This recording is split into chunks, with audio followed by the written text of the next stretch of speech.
A dominant show by Australia. That is what it was in Indore, where they beat England by 6 wickets to stay unbeaten in the Women's World Cup 2025.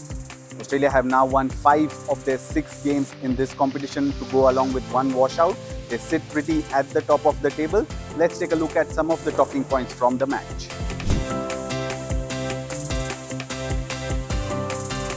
There's something about Australia finding match winners from different situations. They were 4 for 68 in the chase of 245 when Annabel Sutherland and Ashley Gardner came together in the middle. It seemed at that point as if the pitch was doing just a little bit. The spinners were getting the ball to hold onto the surface and looked like England were starting to dominate. But the way these two batted with full of intent, take the 24th over for example. Annabel Sutherland had a scratchy start, but she pulls Lindsay Smith over square leg for a 6. That frees them up. These two added an unbeaten 180 from just 148 balls, and in that partnership, they faced just 51 dot balls. That shows the intent. It wasn't just about the boundaries, but it was about the singles, the doubles, and they put pressure constantly on England. There was Gardner, already fresh of a century in this tournament, at this very venue, in this very pitch. She notched up yet another 100. Annabel Sutherland wasn't far off. So it just seemed as if Australia have answers to whatever the oppositions throw at them, and that was in stark contrast with how England batted.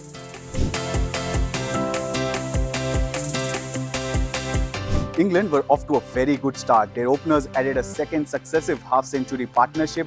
They were 55 for no loss in 8 overs. They got a plethora of boundaries. Tammy Beaumont even hit a 6 very early in the innings off a free hit. But it was what England did in between those boundaries that started to hurt them. Tammy Beaumont got to a 50 of just 59 balls. That is very good pace if you look at it numbers wise. But 39 of those 59 balls were dot balls. And that was true for the entire of her innings. She faced 105 balls, but 66 balls she could not score a run off them. That aside, England also struggled to find the next gear in their batting. And that was also down to how well Alana King and Annabel Sutherland bowled through that middle phase. England just couldn't get even boundaries. They hit just 3 in between overs 21 and 40. Alana King was as stingy as a spinner could be.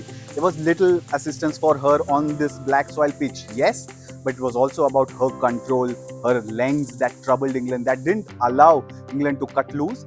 And Annabel Sutherland, we've already seen her do well with the ball this World Cup. She continued that performance, picked up 3 wickets. One of that was once again a back of the hand slower ball that dismissed Emma Lamb. England's middle order, lower middle order is a little bit of a concern, but this innings or this batting defeat might not be just about the middle order. This was England's first defeat at this World Cup, and even in that, there were a lot of positives for them. One of them was in how they started the defense of 244. Lauren Bell dismissed Phoebe Litchfield in the first over by getting the ball to seam away just that little bit. It was the first time Litchfield was dismissed in the first over of an innings. Lindsay Smith from the other end was doing what she's been doing all this World Cup, getting the better of Ellis Perry and Georgia Wall.